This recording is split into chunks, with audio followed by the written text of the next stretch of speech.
Hello everyone and welcome to the third episode of Prewave tutorials. This week we're going to be focusing on compressors in Ableton, and also, if you hadn't noticed, I've got my brand new SM58 here, which makes me look slightly more professional, as you could see. So we've got a loop here which I've taken from the Deep House sample kit by CR2.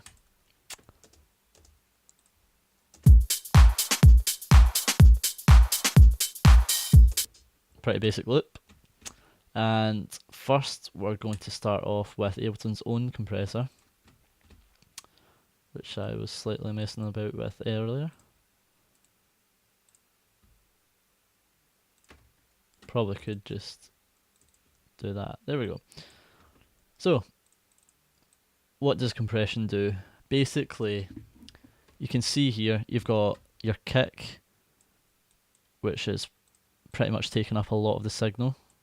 Then you've got the hi-hat, which is really quite small in comparison to the kick anyway. So you can definitely identify there that's a kick, some little hi-hats. Now, what you're doing with compression is you're compressing the signal in a way that if your signal is, well, if your kick is up here and you've got your hi-hat here, then you're basically trying to bring them to the same level. So you're squashing the dynamics, so everything plays the same. So in order to do that, pretty much just going to play.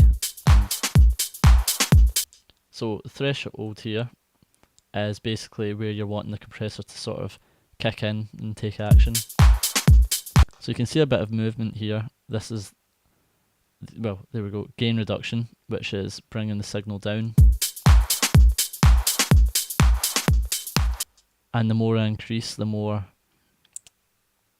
compressed it gets. Instead of being this big kick with a small hi-hat, you're basically getting big kick, big hi-hat.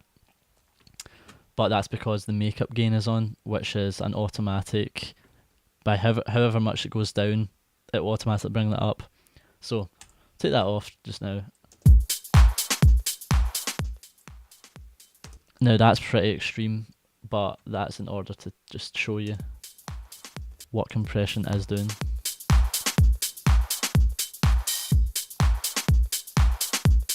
So maybe put it there. Now the ratio is by how much it actually compresses, so there, put that to 4. It's a bit more. Bit more again. So there we go, 1, you've got nothing.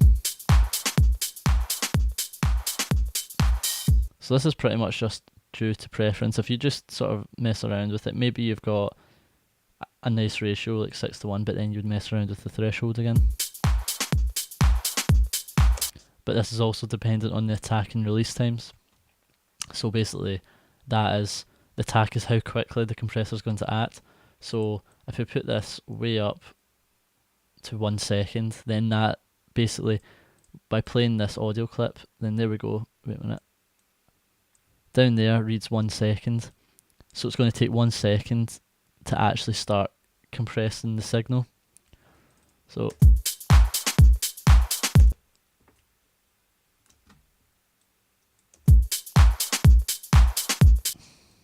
try to make this work. Basically, I don't know why you'd want to use that. So for the kick, let's put it way back. There we go. You can see when the kick hits, that's when the biggest amount of gain reduction is happening. So cool. And then the release is obviously the time it takes for the compressor just to return to normal. So there, that would pretty much just be gain reduction, bang. But we increase that and then the compressor will take longer. So there, if you're wanting to make your signal a complete sausage, and you do that, because it'll basically depends on the kind of music you're making, I suppose, but we're just trying to control the kick here.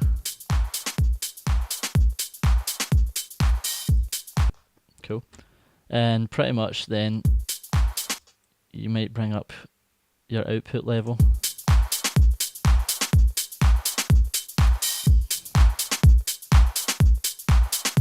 So there, yeah, you shouldn't notice too much of a difference.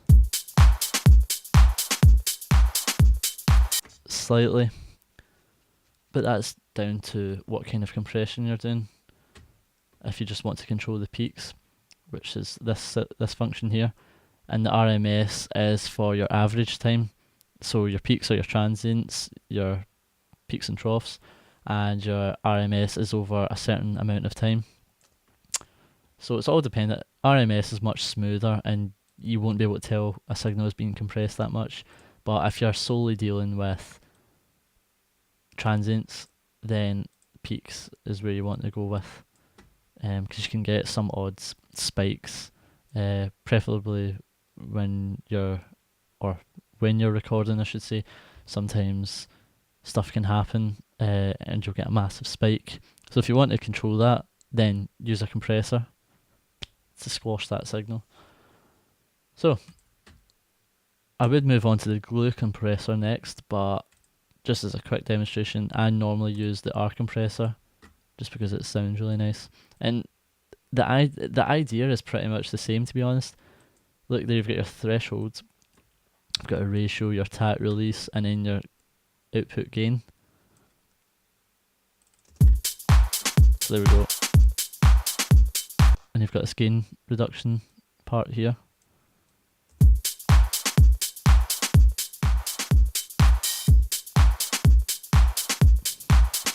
So you can see 3 here, which would be -3. It's going down by -3.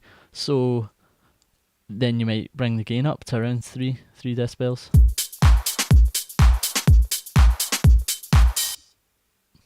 Sounds good. And then you've got your little sections up here, which are down to preference, really. That's just the way the compressor acts. Again, this is based off old analog gear, emulating it. So this will just be a little, just how quickly I mean, you've got your attack and release time, but even out with that, you've still got the way a compressor acts is slightly different from each model. So obviously the compressor here is different from the glue compressor, and also the waves compressor, the R compressor. So we're going to the glue compressor, which again has all the same functions. So bring the tat down quickly, maybe put the release up. And there we go, we can see the signal then. So let's put it, say, to 5. And then you would bring that up to 5 decibels.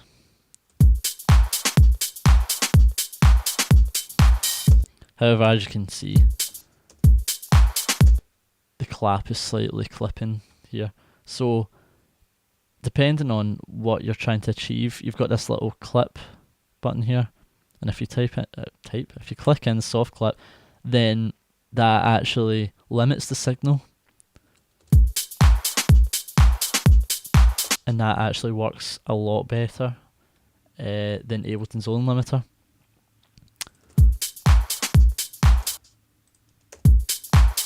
Because you get some slight irregularities where the Ableton limiter just goes nope and sends a spike off, which is really odd at times. So I would definitely recommend glue compressor, even if it's just a final stage limiter where your threshold is 0 and it's not doing anything. But as you can see, no clipping. It does make a horrible distorted noise, like if you do push the limiter too hard. But just make sure that you're not hitting the reds, so to speak. But the difference with the glue compressor is it's mainly for grouping channels together. So this is exactly what you'd put on your master channel, just to glue everything together, just to not squash the dynamics completely, but just to make sure that everything fits nicely together. But the way I would recommend doing it at certain times, depending on how much you're compressing, just do a little bit of each. Do serial compression. So that to 0. Bring that down a little bit.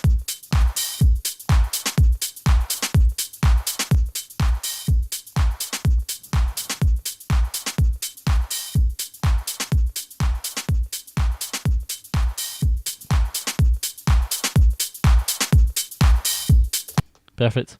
So we've got all three of our compressors working there, all applying different sort of characteristics to sound, all with different ratios, attack, releases. Plus the final glue compressor has this soft clip, so the sound isn't distorting or clicking, which is all good. So yeah, I guess that concludes this episode, and we'll be back next week with the exact same thing, except this time in FL Studio. Thanks.